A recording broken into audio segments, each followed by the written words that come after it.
Wherever you are mindset-wise is your choice, which is going to be a huge theme, I think, of what we're talking about today.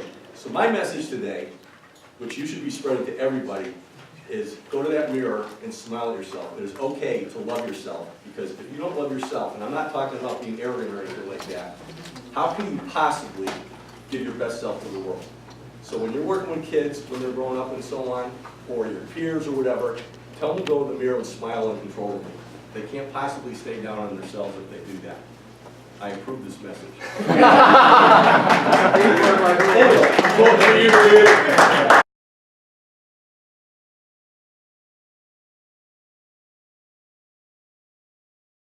We're going to create a business, it's going to do something special, make the world better, and we're like naively invigorated. And then the struggle sets in, right?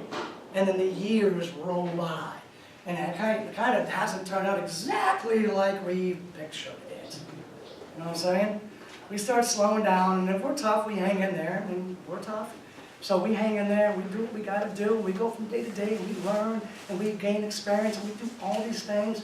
But we're not quite shooting the vinegar all over the place like we used to. And then along comes Jeff.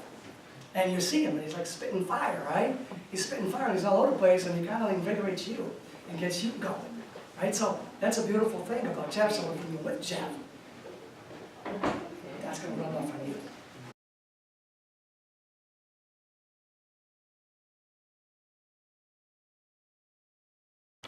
you. And how you lead authentically is, number one, you have to be self-aware and genuine. And what that means is how you are behind closed doors is how you should be also in the public, and vice versa. A lot of times we see people look one way out in the public, but act completely different behind closed doors. They're two different people. But when you're coming from the heart and you're truly authentic, people connect with that.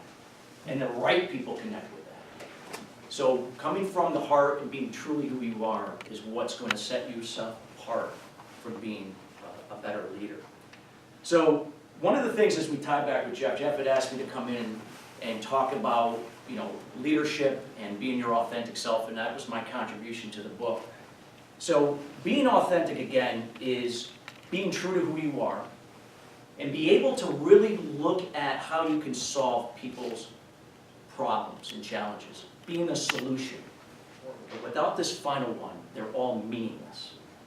And there are a lot of leaders that have the 4 I's, but they lack the 5th one.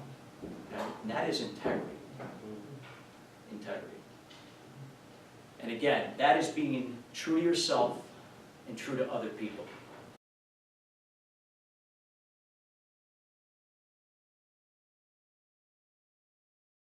So this is a good strategy. So as far as listing it goes, have a master to-do list. Brain dump anything and everything you can think of. Big goals, little goals, buying a car, calling your mom. It doesn't matter what it is. Just write it down. And then you want to schedule it. So think of maybe a Saturday or a Sunday and look at your calendar. Monday, Tuesday, Wednesday, Thursday, Friday. Pull out your phone, smartphone, and look at your calendar app and schedule 2 things for each of those days. That's your to-do list for the week. 10 things. I think that's something we could probably accomplish, right? The trick with those 2 things, though, one small little rule, it's got to be one of the most important things you're going to do that day. So get 2 things done each day. That's 10 big things you could get done in a week. That's pretty awesome, right? 500 things in a year. That's a lot of accomplishing you can do in 1 year. So don't worry about the to-do list with a lot of things. Just break it down.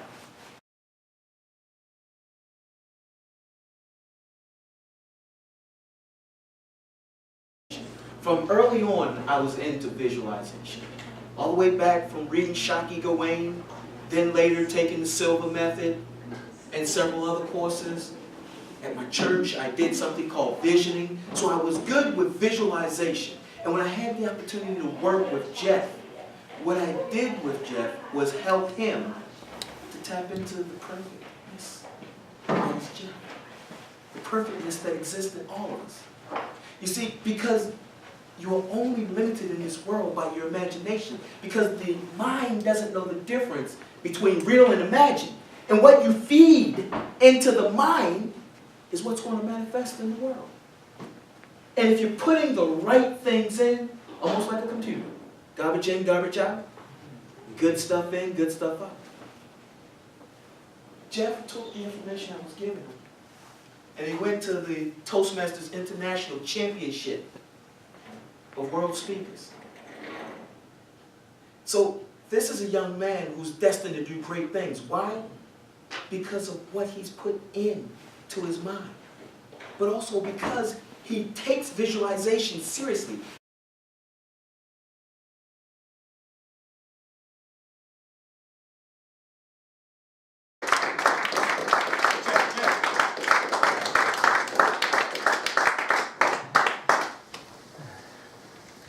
Go Jeff! So the World Series just ended. Raise your hand if you saw Game 7. That was exciting. Chicago Cubs, their first World Series win in 108 years. Unbelievable. Congratulations to that organization. Yes, exactly. I'll admit I was rooting for the Cubs. I thought that'd be great if they could win. Let's rewind the clock all the way back to the beginning of the season. The baseball season is a very long season. March of 2016. There's a player I want to bring to your attention by the name of Adam LaRoche. Adam LaRoche. He's been in the major leagues for 12 seasons, playing with the Chicago White Sox, first baseman, very successful career. He's a family man. He wanted to be one of those athletes that is there for his son. So he brought his son to not only the clubhouse for home games, but to the hotel room for away games, to practices, to team meetings, even to other administrative duties that were going on, because he valued being there for his son, watching his 14-year-old son grow up. The administration of the Chicago White Sox, the general manager, the team leaders who are in charge of that organization, didn't like that he brought his son to all of these games. They sat him down, and it wasn't a discussion, it was not a negotiation, it was a mandate. They said, Adam, you can't bring your son to as many games. We don't like it. You have to drastically cut it down. You know what Adam said in response? Very respectfully? I quit. Not just the team, his career, his professional baseball career. 12 seasons in the major leagues, he quit it because he didn't want someone else to dictate how much time he could spend with his son. $13 million was on the way to his bank account. I don't mean like he was going to sign for this contract. I mean, he already signed for it. It was already on its way if he just kept doing what he was doing. And he said to himself, I'm going to walk away from that money because I value being with my son. That's Mountaintop. He lives the message of this book. It's doing what's right and true to you, even when other people don't agree with it. The Chicago White Sox administration thought he was out of his mind. There were people who said, you are foolish to walk away from $13 million. And he said, I value being with my son. I'm going to see my son growing up. I don't care what other people think. I'm going to live life to my own internal compass, and he's there for his son. And you know what? He may not have cheering fans. He may not have being in the paper for hitting home runs, but he's a hero. He's a hero because he is there for his son. He's going to see his son grow up. That's the Mountaintop way of life. People may disagree with you. People may not like the path you've chosen. People may not like the career you're doing. They may be doubting you. That's still Mountaintop. It's not about that external world of all of these doubts and people wanting something else for you. It's being true to what you want on a daily basis. Doing what's right, even when someone else doesn't agree with it. That's the Mountaintop way of life. Mm-hmm. These core skills are not taught in schools, and they're not taught in businesses. At least many of the businesses that I've been a part of didn't ever teach these skills. I wish they had, because they are crucial to your success in life. Crucial. Studies show that they make up for 80% of your success or more. A light bulb went off in my head. I said, why is society not talking about the skills that are most important to your success? And I got so passionate about it because I said, wait a second, there are people out there struggling just like I was. There are people out there going through troubles because they were never taught those skills.